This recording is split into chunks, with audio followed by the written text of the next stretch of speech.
You're listening to the Daily Sales Tips podcast, and I'm your host, Scott Ingram. Today, we continue our Teams Win Championships book launch series with another of the co-authors, James Craig.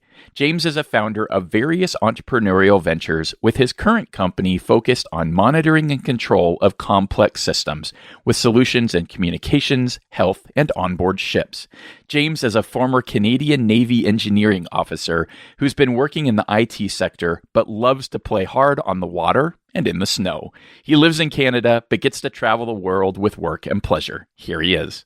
Hey, podcast listeners. Another daily tip for you.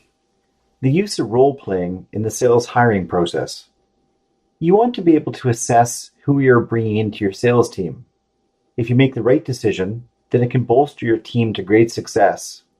Make the wrong decision, and it can bring down your team's numbers or even cripple your company.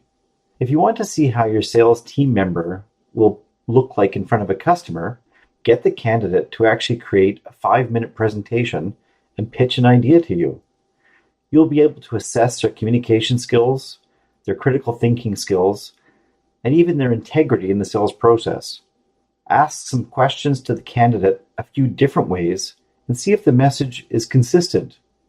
And ask them what some of the most difficult problems they solved, and more importantly, how they solved them.